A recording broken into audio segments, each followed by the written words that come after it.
आज हम जिस फिल्म की कहानी देखने वाले हैं उसे खास बनाती है इसकी अनोखी सोच।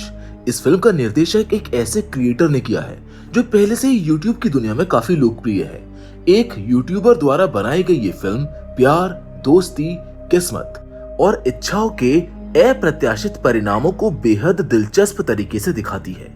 कहानी एक ऐसे लड़के के इर्द गिर्द घूमती है जो अपने बचपन की दोस्त से बेहद प्यार करता है, लेकिन अपनी भावनाएं कभी उसके सामने जाहिर नहीं कर पाता। फिर उसकी जिंदगी में एक ऐसी रहस्यमय चीज आती है जो सब कुछ बदल कर रख देती है। अब आखिर वो चीज क्या है और कैसे उसकी जिंदगी को प्रभावित करती है, यही हम इस कहानी में जानेंगे। तो चलिए बिना समय को गवाते हुए जल्दी से शुरू करते हैं आज के इस वीडियो को। Hollywood silver screen presenting obsession.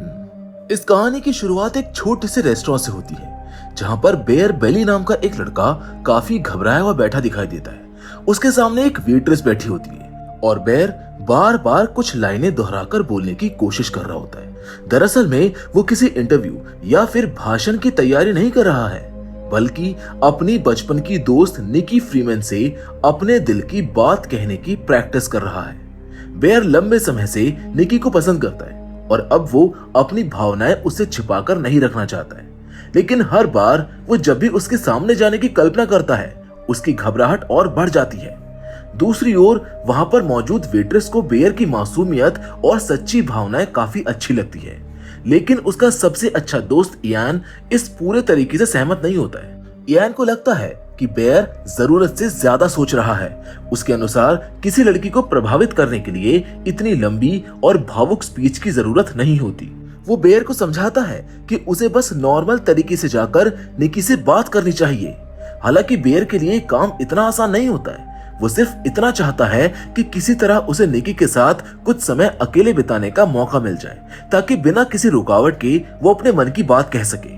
अब इसी बीच पता चलता है कि उसी रात बेयर, इयान, निकी और उनकी दोस्त सैरा एक ट्रिविया नाइट में जाने वाले हैं। बेयर को उम्मीद होती है कि शायद वहीं उसे निकी से अकेले में बात करने का मौका मिल जाए, लेकिन घर लौटने के बाद उसकी जिंदगी में एक ऐसा पल आता है जिसकी उसने कभी कल्पना भी नहीं की होती है।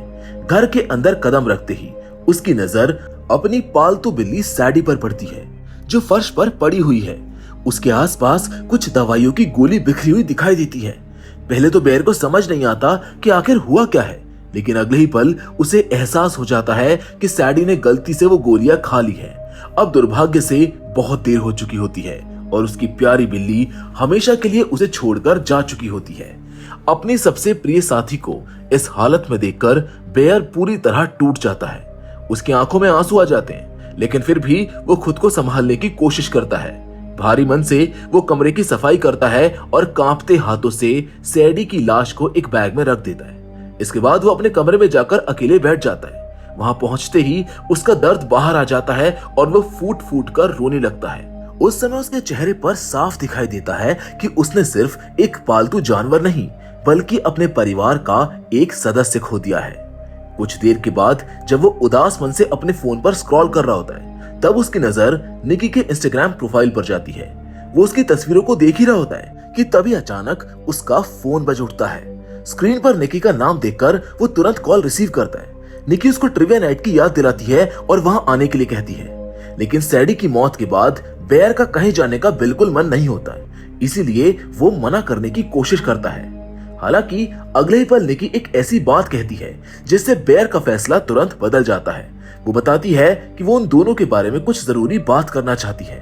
अब ये सुनते ही बेयर के मन में उम्मीद की एक नई किरण जाग जाती है। उसको लगने लगता है कि शायद निकी भी उसके लिए कुछ खास महसूस करती है। अब यही सोचकर वो बिना देर किए वहां आने के लिए तैयार हो जाता है। सैरा बेयर की हालत समझते हुए उसको दिलासा देने के लिए गले लगा लेती है। वही ट्रिविया नाइट खत्म होने के बाद सभी लोग क्लब से बाहर निकलते हैं। बाहर आते ही निकी अपने दोस्तों से कुछ खुले पैसे मांगती है।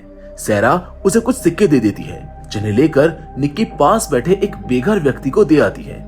ये छोटा सा काम देखकर बेयर के दिल में उसके लिए सम्मान और भी ज्यादा बढ़ जाता है।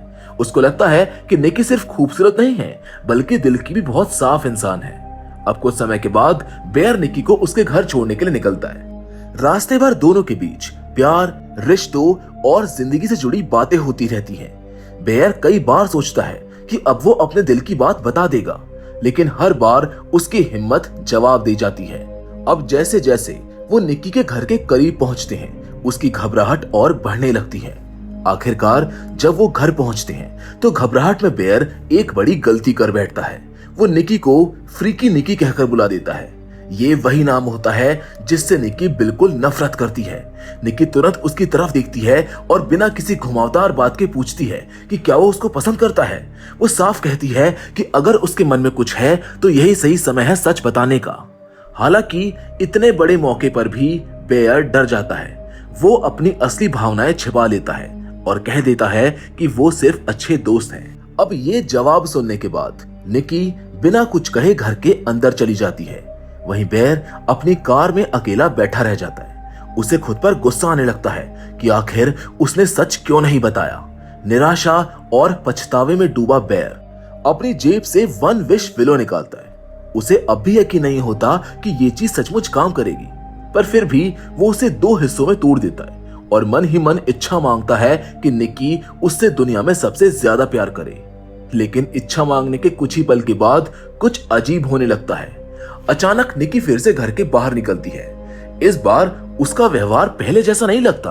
वो सीधे बेयर के पास आती है और कहती है कि वो उसके साथ वापस उसके घर जाना चाहती है। ये सुनकर बेयर पूरी तरह हैरान रह जाता है। उसे समझ ही नहीं आता कि आखिर कुछ मिनट्स में ऐसा क्या बदल गया। वापसी के दौरान निक्की बेहद भावुक दिखाई देती है। वो रोते हुए बताती है कि उसके पिता कैंसर से जूझ रहे हैं और शायद ज्यादा समय तक वो जीवित नहीं रहेंगे। वो ये भी कहती है कि उसे अकेले रहने से डर लग रहा है। निक्की की बात सुनकर बेयर को उसके लिए बहुत बुरा लगता है और वो उसे अपने घर ले आता है। घर पहुंचने के बाद भी निक्की का व्यवहार बदला हुआ लगता है। सोने से पहले वो बेयर से पूछती है कि क्या वो उसके साथ कमरे में सो सकता है। बेयर को ये थोड़ा अजीब लगता है, लेकिन वो मना भी नहीं कर पाता। इसके बाद निक्की और भी ज्यादा करीब आने लगती है। वो बेयर के कंधे पर सर रखकर बातें करती है और दोनों के बीच दूरी धीरे धीरे कम होने लगती है।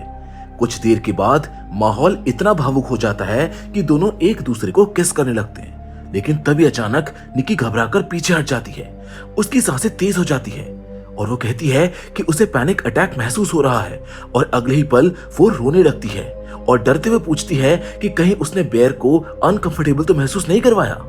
बेयर उसको शांत करने की कोशिश करता है और समझाता है कि उसने कुछ भी गलत नहीं किया है। काफी देर तक बातचीत करने के बाद वो दोनों अलग अलग सोने का फैसला करते हैं। हालांकि बेयर की नींद ज्यादा देर तक नहीं टिकती है। आधी रात को उसकी आंखें खुल जाती हैं और उसके दिमाग में बार बार 1 विश पिलो का ख्याल आने लगता है। उसे शक होने लगता है कि कहीं निक्की का अचानक बदला हुआ व्यवहार कहीं उसकी इच्छा का नतीजा तो नहीं। सच्चाई जानने के लिए वो लैपटॉप खोलता है और इंटरनेट पर उस रहस्यमय वस्तु के बारे में जानकारी ढूंढने लगता है। वहां पर उसे अलग अलग तरह की प्रतिक्रियाएं मिलती हैं। कुछ लोग इसे पूरी तरह झूठ बताते हैं, जबकि कुछ दावा करते हैं कि उनकी इच्छाएं सच में पूरी हुई थी। जब बेयर वापस कमरे में लौटता है तो वो देखता है कि निक्की अभी भी जाग रही है। वो मुस्कुराते हुए उसे अपने पास आने के लिए कहती है। बेयर अब भी पूरी तरह कंफर्टेबल महसूस नहीं कर रहा होता है, लेकिन फिर भी उसके पास जाकर वो लेट जाता है। आखिरकार दोनों एक ही बिस्तर पर सो जाते हैं। अगली सुबह जब बेयर की आंख खुलती है तो निक्की उसके पास नहीं होती है। वो उसे ढूंढते हुए किचन तक पहुंचता है, लेकिन वहां पर जो दृश्य दिखाई देता है उसे देखकर वो सन्न रह जाता है। दरअसल निक्की ने सेडी की लाश को कूड़े से निकाल लिया होता है और उसे किचन के बीचों बीच एक तरह के सिंबल की तरह सजा दिया होता है। ये देखकर बेयर काफी अनकंफर्टेबल महसूस करता है। उसे ये सब बिल्कुल भी नॉर्मल नहीं लगता है। जब वो इस बारे में पूछता है तो निक्की खुद भी अपने व्यवहार को सही तरह से समझा नहीं पाती है। वो कहती है कि शायद उसने कुछ ऐसा खा लिया है जिसकी वजह से वो अजीब तरीके से व्यवहार कर रही है। इसके बाद वो दोनों काम पर पहुंचते हैं, जहां पर पता चलता है कि चारों दोस्त एक ही जगह नौकरी करते हैं। बेयर और निक्की को साथ देखकर इयान तो हैरान ही रह जाता है। मौका मिलते ही वो बेयर को अलग ले जाता है और पिछली रात की पूरी कहानी पूछता है। बेयर उसको बताता है कि निक्की अपने पिता की बीमारी को लेकर बहुत परेशान है और भावनात्मक रूप से कठिन दौर से गुजर रही है, इसीलिए वो उसके घर आई थी। लेकिन इसी दौरान इयान भी एक बात नोटिस करता है। दूर खड़ी निकी लगातार बेयर को ही देख रही होती है। उसका पूरा ध्यान सिर्फ उसी पर टिका रहता है, जो काफी एबनॉर्मल लगता है। शाम को काम खत्म होने के बाद बेयर निकी से कहता है कि आज वो उसको घर नहीं छोड़ पाएगा, लेकिन निकी बताती है कि उसे सिर्फ अपना बैग लेने आना था, क्योंकि आज इयन उसको घर छोड़ने वाला है। ये सुनकर बेयर को थोड़ी राहत मिलती है। अब घर लौटने के बाद वो इयान को फोन करता है और निकी के बदले हुए व्यवहार को लेकर चर्चा करता है। इयान भी मानता है कि उसने पूरे दिन निकी को सिर्फ बेयर को घूरते हुए देखा था और उसे भी ये सब नॉर्मल नहीं लग रहा है। और तभी अचानक दरवाजे पर दस्तक होती है। जब बेयर दरवाजा खोलता है तो सामने खूबसूरत ड्रेस पहने निकी खड़ी होती है। वो पिछली रात की हरकतों के लिए माफी मांगती है और फिर बिना किसी झिझक के अपने प्यार का इजहार कर देती है। ये सुनकर बेयर के लिए जैसे सपना सच हो जाता है। वो भी पहली बार खुलकर अपनी भावनाएं उसके सामने रख देता है। धीरे धीरे दोनों एक रिश्ते में आ जाते हैं और कुछ समय तक सब कुछ बिल्कुल परफेक्ट दिखाई देता है। लेकिन बेयर को ये अंदाजा नहीं होता है कि इस खूबसूरत लग रही कहानी के पीछे एक बहुत बड़ा झूठ छिपा हुआ है। कुछ दिनों के बाद दोनों एक डिनर डेट पर होते हैं। बातचीत के दौरान बेयर निकी के पिता की तबीयत के बारे में पूछता है, लेकिन इस बार निकी उस विषय को टालने की कोशिश करती है। तभी बेयर का फोन बजता है। कॉल इयान का होता है और उसकी आवाज पहले से कहीं ज्यादा गंभीर लग रही होती है। इयान बताता है कि उसने निकी के बारे में कुछ जानकारी जुटाई है और जो सच्चाई सामने आई है वो बेहद चौंकाने वाली है। उसके अनुसार निकी के पिता पूरी तरह नॉर्मल हैं। इतना ही नहीं, निकी का अपने पिता के साथ कोई खास रिश्ता भी नहीं है। फिर इयान एक और हैरान करने वाली बात बताता है। वो कहता है कि सैरा ने खुद निकी को ये कहते सुना था कि बेयर उसके लिए कभी भी रोमांटिक पार्टनर नहीं था, बल्कि वो उसे सिर्फ एक छोटे भाई की तरह देखती थी। अब इयान की बात सुनने के बाद बेयर का दिमाग पूरी तरह उलझ जाता है।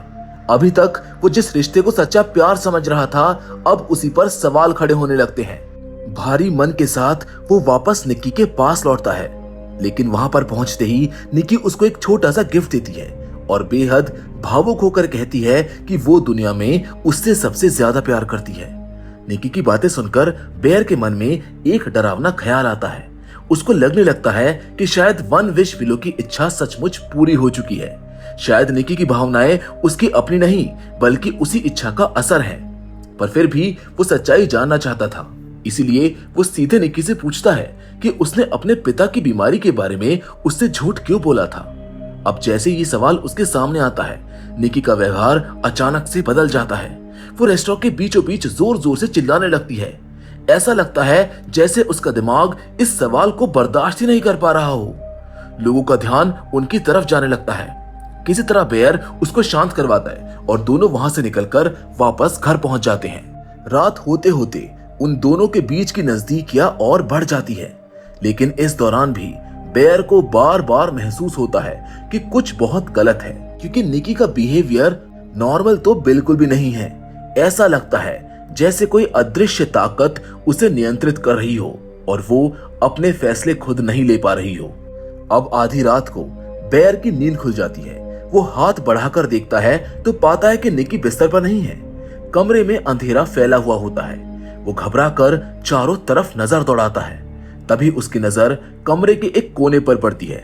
वहां पर निकी चुपचाप खड़ी होती है और बिना पलक झपकाए उसे सोते हुए देख रही होती है। अब निकी को ऐसा देखकर बेयर काफी घबरा जाता है। घबरा कर उसे वापस बिस्तर पर आने के लिए कहता है, लेकिन जवाब में निकी रोने लगती है। वो कहती है कि बेयर उससे उतना प्यार नहीं करता है जितना वो बेयर से करती है।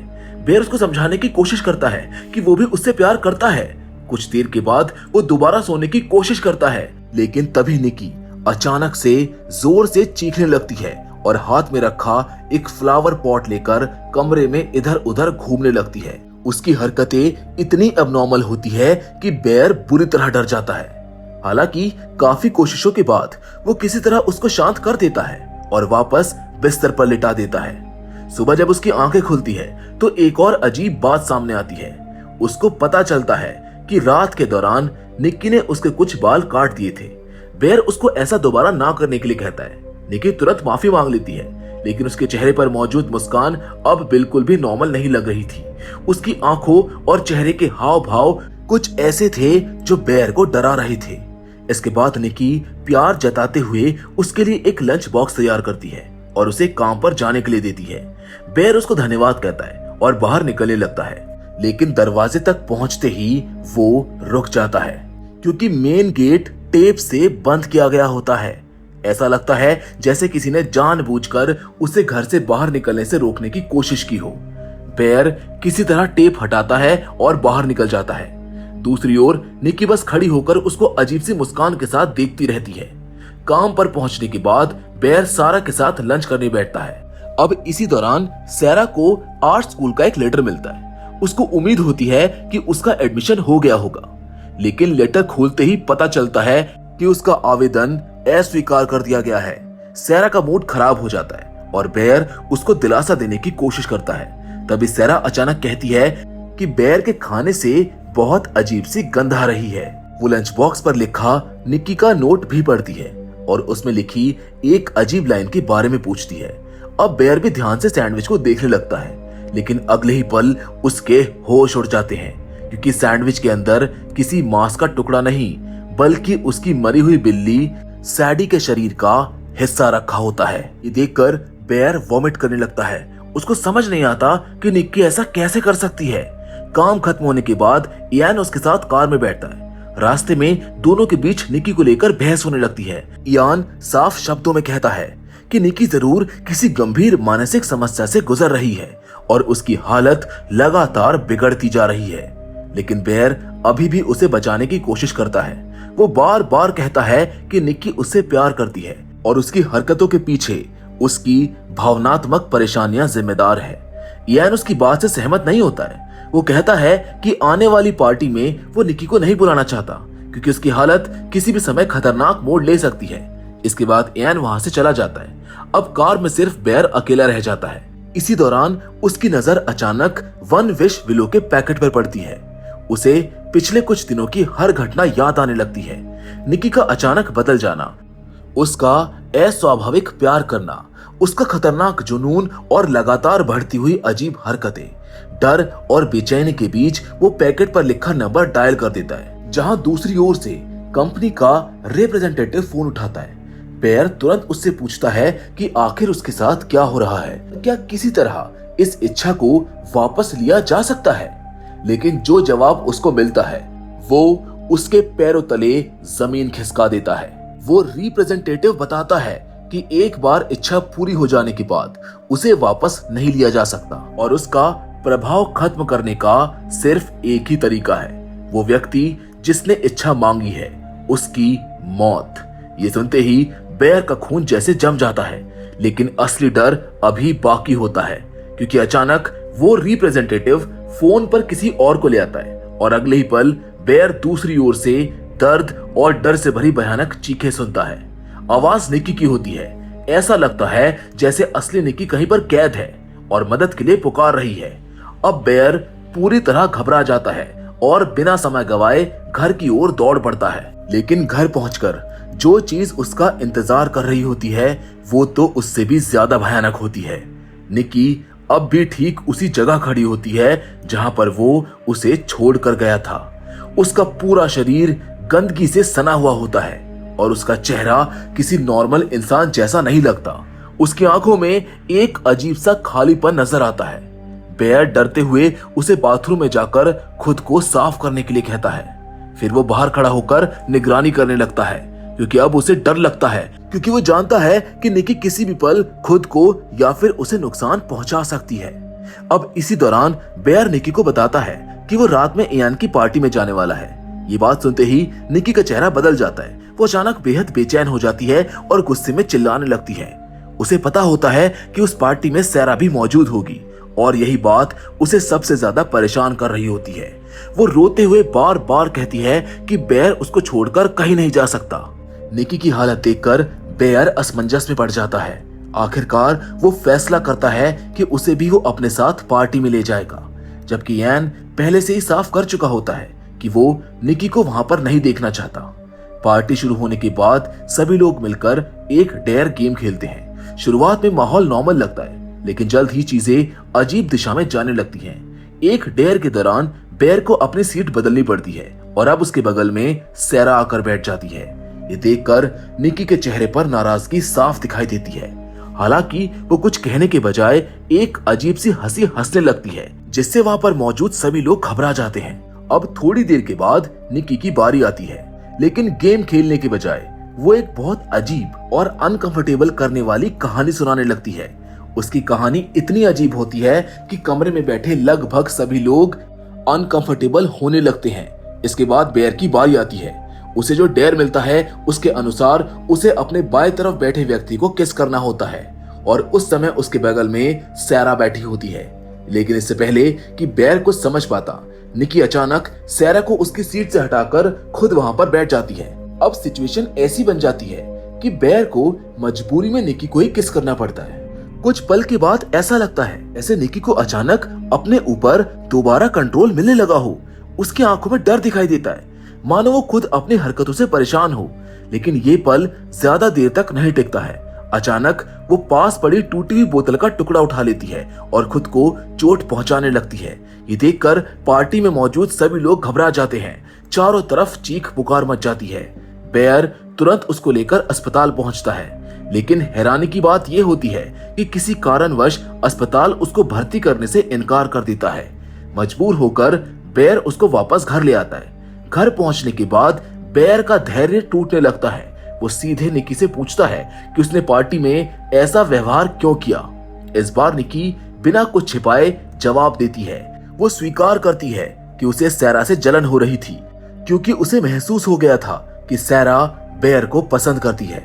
बेयर उससे एक और सवाल करता है। वो जानना चाहता था कि क्या उसकी भावनाएं सच में वास्तविक है, लेकिन निकी जवाब देने के बजाय मुस्कुराती है और खुद को फ्रीकी निकी कहती है। ये वही नाम था जिससे वो पहले बेहद नफरत करती थी। अब उसका खुद इस नाम का इस्तेमाल करना और भी डरावना लग रहा था। अब इस सिचुएशन को संभालने के लिए बेयर सुझाव देता है कि शायद कुछ समय के लिए उसे अपने अपार्टमेंट वापस चले जाना चाहिए। ये सुनते ही निकी पूरी तरह टूट जाती है। वो रोने लगती है और बेयर से उसे छोड़कर ना जाने की गुहार लगाने लगती है। वो बार बार कहती है कि वो खुद को बदल लेगी और वैसी बन जाएगी जैसी बेयर उसको देखना चाहता है। तब बेयर उससे कहता है कि वो बस वही पुरानी निकी वापस चाहता है जिसे वो बचपन से जानता आया है। लेकिन ये सुनकर निकी एक अजीब बात कहती है। वो बार बार दोहराती है कि वो निकी नहीं बन सकती।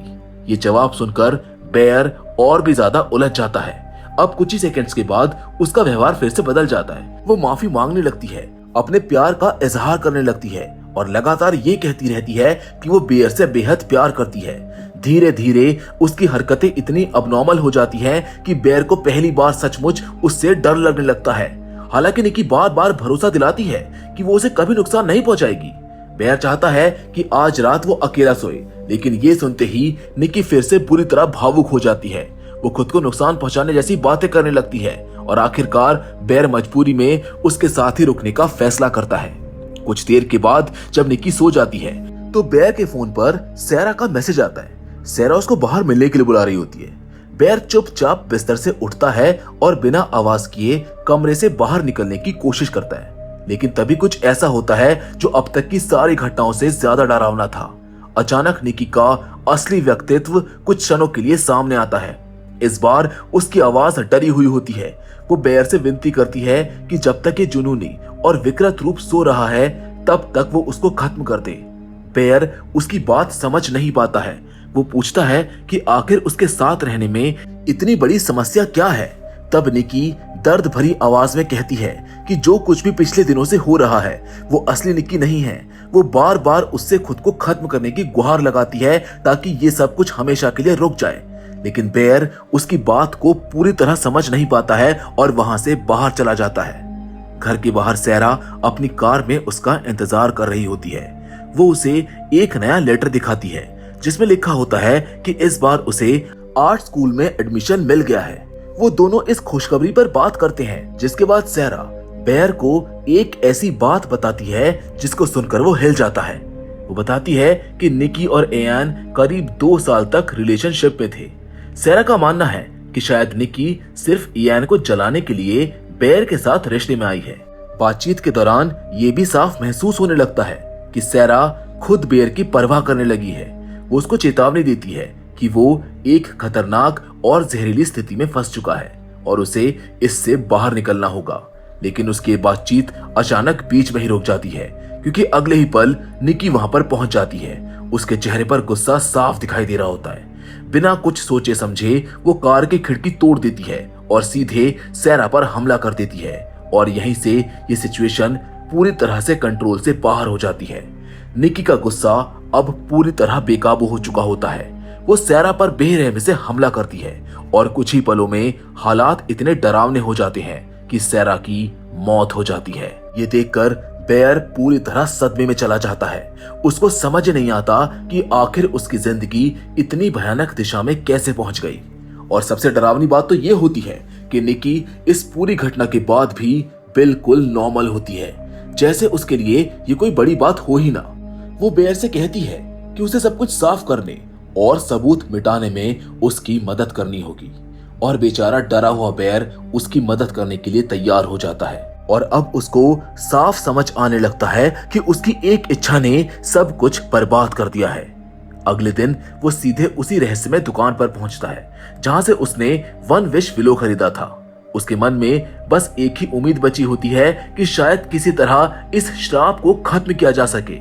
घबराई हुई आवाज में वो दुकान की मालिक से कहता है कि निकी खतरनाक रूप से जुनूनी हो चुकी है और उसकी वजह से लोगों की जान जा रही है। वो बार बार पूछता है कि क्या किसी तरह इस इच्छा को वापस लिया जा सकता है। दुकान की मालिक गंभीर आवाज में बताती है कि ऐसा करना लगभग असंभव है।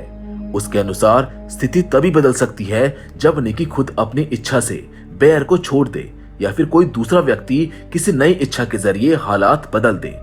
अब ये बात सुनकर बेयर कुछ और वनविश विलो खरीद लेता है। वो कार में बैठकर उन्हें तोड़ने की कोशिश करता है, लेकिन इस बार उनमें से कोई भी नहीं टूटती। तभी उसे एक भयानक सच्चाई समझ आती है कि हर इंसान को सिर्फ एक ही इच्छा मांगने का मौका मिलता है। अब उसके पास और कोई रास्ता नहीं बचा होता है। अपनी आखिरी उम्मीद के साथ वो इयान के पास जाता है और पहली बार उसे पूरी सच्चाई बता देता है। वो स्वीकार करता है कि निकी की हालत उसी इच्छा का परिणाम है जो उसने उस रात मांगी थी। बेयर इयान से विनती करता है कि वो अपने विलो का इस्तेमाल करके ऐसी इच्छा मांगे जिससे ये सब कुछ रुक जाए। शुरुआत में इयान उसकी बातों पर विश्वास नहीं करता है। उसको लगता है कि सैरा की मौत के सदमे ने बेयर का मानसिक संतुलन बिगाड़ दिया है, लेकिन फिर वो मजाक मजाक में एक इच्छा मांगता है और अगले ही पल कुछ ऐसा होता है जो दोनों को स्तब्ध कर देता है। अचानक कमरे के ऊपर से डॉलर नोटों की बारिश होने लगती है। अब ये साबित हो चुका होता है कि वन विश विलो वास्तव में काम करती है, लेकिन इस खोज के साथ ही बेयर की एक और उम्मीद टूट जाती है, क्योंकि अब वो समझ जाता है कि बीती हुई इच्छा को मिटाना इतना आसान नहीं है। निराश होकर वो वापस अपने घर लौटता है, लेकिन घर के अंदर उसका इंतजार एक और डरावना दृश्य कर रहा होता है। निकी ने पूरे लिविंग रूम को एक अजीब और भयानक रिचुअल में बदल दिया होता है। कमरे में हर तरफ अजीब सजावट दिखाई देती है। सैरा का शव भी ऐसे रखा गया होता है जैसे वो कोई डेकोरेटिव आइटम हो। ये सब देखकर बेयर के रोंगटे खड़े हो जाते हैं। अब उसी समय निकी उसके पास आती है। उसकी आंखों में आंसू होते हैं और वो बार बार सिर्फ एक ही सवाल पूछ रही होती है, तुम मुझसे प्यार क्यों नहीं करते? बेयर उसे दूसरा विलो देता है और समझाने की कोशिश करता है कि शायद वो खुद इस स्थिति को बदल सकती है, लेकिन अब निकी किसी की भी बात सुनने की हालत में नहीं होती है। उसी दौरान अचानक इयान भी वहां पर पहुंच जाता है। हालात समझने से पहले ही निकी उसके ऊपर हमला कर देती है और कुछ ही क्षणों में इयान की भी मौत हो जाती है। अपने दोस्त को खोते हुए देखकर बेयर पूरी तरह टूट जाता है। काफी मुश्किल से वो निकी को कुछ देर के लिए शांत कर पाता है, लेकिन अब निकी का फैसला साफ होता है। वो मान चुकी होती है कि अगर बेयर उसका नहीं हो सकता तो वो किसी का नहीं होगा। अब इस चीज से डर के बेयर खुद को बाथरूम में बंद कर लेता है। वहां अकेले बैठकर वो सोचता है कि इस भयानक सपने को खत्म करने का अब शायद सिर्फ एक ही तरीका बचा है। शुरुआत में उसके मन में खुद को गोली मारने का विचार आता है, लेकिन तभी उसे वो गोलियां याद आती है जिनकी वजह से कहानी की शुरुआत में उसकी बिल्ली सैडी की मौत हुई थी। उसको लगता है कि शायद अपनी जान देकर वो निकी को इस श्राप से मुक्त कर सकता है, अब इसी सोच के साथ वो बहुत सारी गोलियां निगल लेता है। हालांकि अंतिम क्षणों में उसका मन बदलने लगता है और वो खुद को बचाने की कोशिश करता है, लेकिन तब तक बहुत देर हो चुकी होती है। दूसरी ओर निकी भी एक आखिरी कदम उठाती है। वो एक और वन विश विलो तोड़ती है और इच्छा करती है कि बेर भी उससे उतना ही जुनूनी प्यार करे जितना वो उससे करती है। और कुछ ही देर के बाद बेर बाथरूम से बाहर आता है, लेकिन अब उसकी आंखों में वही अजीब लगाव और दीवानगी होती है अब तक निकी की आंखों में दिखाई दे रही थी। वो दोनों एक दूसरे को देखते हैं और पहली बार ऐसा लगता है कि उनकी भावनाएं बराबर हो चुकी हैं। कुछ क्षणों के लिए सब कुछ शांत नजर आता है, लेकिन तभी गोलियों का असर शुरू हो जाता है। बेर की हालत तेजी से बिगड़ने लगती है और वो लड़खड़ाकर नीचे गिर जाता है। निकी घबरा जाती है। वो उसको बचाने की कोशिश करती है, लेकिन अब कुछ नहीं हो सकता, क्योंकि कुछ ही पलों के बाद बेर उसकी बाहों में दम तोड़ देता है। ये देखकर निकी पूरी तरह टूट जाती है। वो खुद भी अपनी जिंदगी खत्म करने का फैसला करती है, लेकिन उसी समय एक और चौंकाने वाली बात सामने आती है। बेर की मौत के साथ ही सारी इच्छाओं का प्रभाव अपने आप खत्म हो जाता है। निकी अचानक से नॉर्मल हो जाती है। अब उसके सामने वो पूरा सच मौजूद होता है जिससे वो अब तक अनजान थी। कमरे में उसके दोस्तों की लाशें पड़ी थी, चारों तरफ तबाही फैली होती है और बेर भी हमेशा के लिए जा चुका होता है। ये सब देखकर वो बुरी तरह रोने लगती है। आखिरकार उसे एहसास होता है कि एक गलत इच्छा ने कितनी जिंदगियां तबाह कर दी, और इसी दर्दनाक एहसास के साथ इस कहानी का अंत हो जाता है। तो दोस्तों, मैं उम्मीद करता हूं कि ऑब्सेशन की ये कहानी आपको पसंद जरूर आई होगी।